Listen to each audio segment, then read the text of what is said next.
سب سے پہلی بات یہ کہ ہماری تمام مائیں بہنیں اور بیٹیاں اپنے عقائد کو ٹھیک کریں، اپنے عقائد کی اصلاح کریں، اللہ کی ذات کے بارے میں، رسول اکرم صلی اللہ علیہ وسلم کے بارے میں، صحابہ کرام رضی اللہ عنہم مجمعین کے بارے میں، اولیاء امت کے بارے میں، قبر کے بارے میں، آخرت کے بارے میں، اور ملائکہ، جنات، کتب، انبیاء، فرشتے، ان تمام کے بارے میں اپنے عقائد کی اصلاح کریں، اپنے عقائد کو ٹھیک کریں۔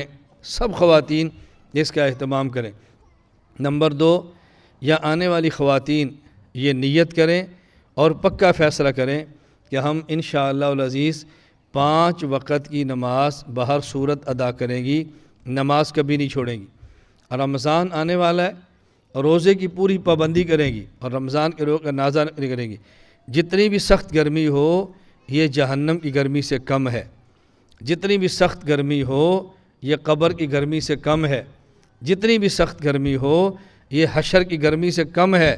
خدا کے لیے آج کی گرمی کو برداشت کریں اور قبر، حشر اور جہنم کی گرمی سے بچیں۔ یہ گرمی بہت تھوڑی ہے اور وہ گرمی بہت بڑی ہے۔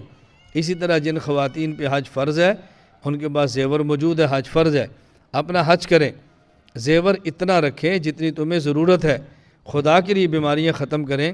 یہ ماں کے پاس ہے، پھر بیٹی کے پاس ہے، پھر آگے نواسی کے پاس ہے، نسل در نسل پرانے قسم کے زیور ہیں، سنبھالے ہیں، چاہ رہی ہیں، ان زیورات کو بیچو، اپنی ضرورت کے کام پہ خرچ کرو، ضرورت پہ خرچ کرو، ضروریات پہ لگاؤ، اس کو بلا وجہ اپنے پاس نہ رکھو۔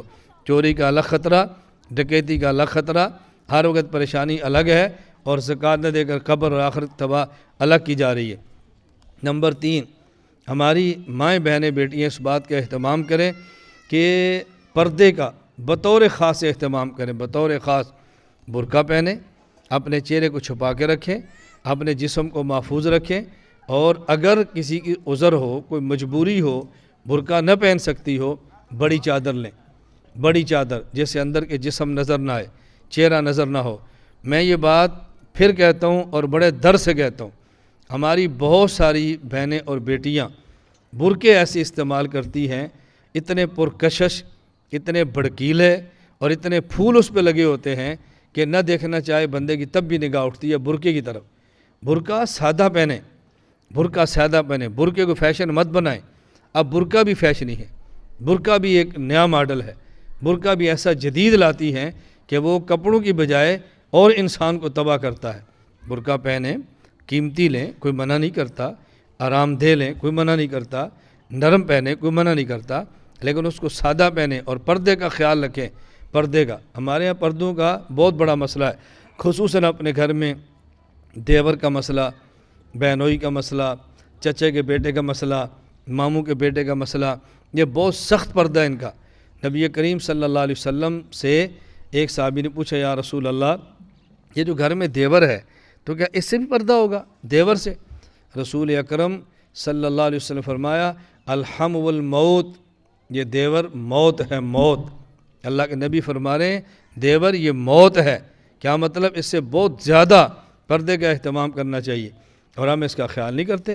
ہم کہتے ہیں داماد زیادہ گھر والا ہے اور سالی آدھی گھر والی ہے، اور یہ باتیں کیا کر پوری شریعت کو تباہ کر کے رکھ دیتے ہیں۔ اللہ کے لیے ان باتوں کو سمجھیں، خدا کے لیے اس باتوں کو سمجھیں۔ اسی طرح میری آپ سے چوتھی گزارش یہ ہے کہ ہماری جو خواتین ہیں وہ مختلف اوقات میں پڑھنے کا اہتمام کریں۔ جو خواتین بڑی ہیں نہ، جو خواتین پڑھ سکتی ہیں پڑھیں، قرآن کریم کی تلاوت کریں، اذکار کی پابندی کریں، نوافل کا اہتمام کریں اور مطالعہ کیا کریں، اہم عقائد اور اعمال کو سیکھنے والی کتابوں کا مطالعہ کریں۔ ہم نے اب بھی آپ کی سہولت کے لیے دیکھیں کتابوں کا سٹال باہر لگایا ہے، وہاں 2 بچیاں نگران موجود ہیں، کتابوں کی قیمت لکھی ہوئی ہے۔ ہر عورت کوشش کرے کتاب خریدے، جس طرح بازار جا کر سامان خریدتی ہے نا، ان پیسوں سے کتابیں خریدو، اپنے گھر میں رکھو، کتابوں کا مطالعہ کرو، اپنے گھر میں چھوٹی لائبریری بناؤ، قرآن کریم، حدیث پاک، فقہ، اسلامی تاریخ، اسلامی معلومات، مسائل، عقائد، یہ کتابیں اپنے گھروں میں رکھو۔ میں گھروں میں جہاں جاتا ہوں بیٹھک میں، وہاں پھول پڑے ہوں گے اور سجایا ہوگا، کئی چیزیں لگی ہوگی، تلاش کرنے سے بھی کسی بیٹھک میں کتابیں نہیں ملتی۔ اور بعض ایسے مہمان خانے ہیں وہاں پہ ہر چیز موجود ہوگی، قرآن کریم نہیں ہوگا، ہر چیز ہوگی قرآن کریم نہیں ہوگا۔ اپنے مہمان خانوں میں بیٹھکوں میں اس کا اہتمام کرو، قرآن کریم رکھو، حدیث پاک کتابیں رکھو، عقائد والی کتابیں رکھو، اس کو لے کر جاؤ تمام مائیں بہنیں بیٹیاں۔ اور میری آپ سے پانچویں گزارش یہ ہے کہ بطور خاص اپنے اوپر اور اس سے زیادہ اپنی اولاد پر اللہ کے لیے رحم کرو، خدا کے لیے اپنی اولاد پہ رحم کرو، خدا کے لیے اپنی اولاد پہ رحم کرو۔ مر جانا ہے، اس اولاد کو سوچو ان کی دنیا بہتر کیسے ہو، قبر کیسے اچھی ہو، ان کا حشر کیسے ہو، ان کو جنت کیسے ملو۔ اپنی اولاد کو سنبھالو، اس کے لیے ضروری ہے اپنی اولاد کو دین کی تعلیم دو، اپنی اولاد کو دین کی تعلیم دو۔ ابھی میرا خیال ہے شاید 1.5 گھنٹہ قبل کی بات ہے، مکہ مکرمہ سے ایک خاتون کا مجھے فون آ رہا تھا، مکہ مکرمہ سے خاتون کا فون آ رہا تھا اور کہہ رہی مولانا صاحب میں بہت پریشان ہوں، میرے 2 بیٹے ہیں کینیڈا رہتے ہیں، ہم بہت پریشان ہیں، اللہ کے لیے مجھے کوئی نسخہ بتاؤ، اللہ کے لیے میری اولاد کے لیے کچھ کرو، ہماری بات نہیں مانتے، بگڑ گئے ہیں۔ میں نے کہا میں اب دعائی کر سکتا ہوں، کیا کریں گے؟ جب بچے چھوٹے ہیں ہم منتیں کرتے ہیں، ان بچوں کو دین پڑھاؤ، ان کو قرآن پڑھاؤ، ان کو رسول اللہ صلی اللہ علیہ وسلم کی سنت کی تعلیم دو، یہ بڑے ہو کر ماں کے قدموں کے جنت تلاش کریں گے، اپنی ماں کی راحت کا سبب بنیں گے، اپنی ہونے والی بیوی کا خیال کریں گے، بیوی کا خیال کریں گے، اپنی بہنوں کا خیال کریں گے۔ زندگی میں ہم دین پڑھاتے نہیں، دین سے دور رکھتے ہیں اور پھر بعد میں روتے ہیں کہ بیٹا ہماری بات نہیں مانتا، اس نے ماننے والا سبق پڑھا ہی نہیں ہے، وہ ہماری بات کیسے مانے گا؟ اس لیے اپنی اولاد کا خیال کرو۔ اور یہاں بھی انشاءاللہ بھی داخلے شروع ہو جائیں گے، جو ہمارے گاؤں کی ہیں، قرب و جوار کی خواتین ہیں، اپنی بچیاں یہاں داخل کراؤ اور اپنے بچے ساتھ مدرسہ مرکز اہل سنت والجماعت میں داخل کراؤ، وہاں بچے قرآن کریم پڑھیں گے اور ساتھ سکول بھی پڑھیں گے۔ یہاں بچیاں قرآن کریم اور دین پڑھیں گی اور ساتھ انشاءاللہ سکول بھی پڑھیں گی۔ اللہ ہم سب کو عمل کرنے کی توفیق عطا فرمائے۔ میں تمام اپنی ماؤں بہنوں بیٹیوں سے گزارش کرتا ہوں کہ اپنے لیے ہمارے لیے اس ادارے کے لیے دعا کریں کہ اللہ تعالیٰ اس کو آباد فرمائے، اللہ تعالیٰ قبول فرمائے، اللہ تعالیٰ دین کی خدمت کے لیے ہم سب کو توفیق عطا فرمائے۔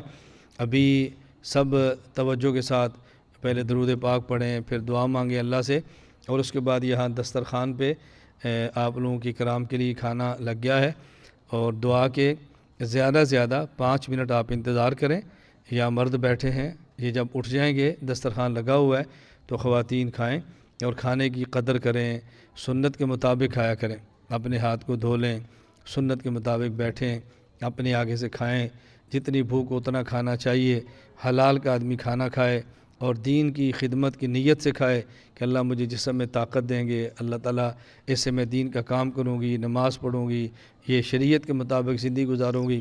جب کھانا کھانے لگے تو بسم اللہ الرحمن الرحیم پڑھ کے کھانا کھائیں، جب کھانا ختم ہو جائے پھر دعا مانگے، الحمدللہ الذی اطعمنا وسقانا وجعلنا من المسلمین، یہ دعا مانگے، اللہ کا شکر ادا کریں۔ تو اس طرح سنت کا خاص خیال رکھیں، ہر موقع پر سنت کی پابندی کرنی چاہیے، یہ سنت کی پابندی میں اللہ نے بہت برکات رکھی ہیں، اللہ ہم سب کو قبول فرمائے۔ بھی دعا کر لیں، پھر خواتین اپنی کتابیں بھی خریدیں، اور اگر اللہ توفیق عطا فرمائے کسی کے پاس گنجائش اور وسعت ہو تو مرکز کے ساتھ مالی تعاون بھی کریں۔ ابھی میں اپیل نہیں کر رہا، لیکن مستقل مرکز اپنا تعاون جاری رکھا کریں۔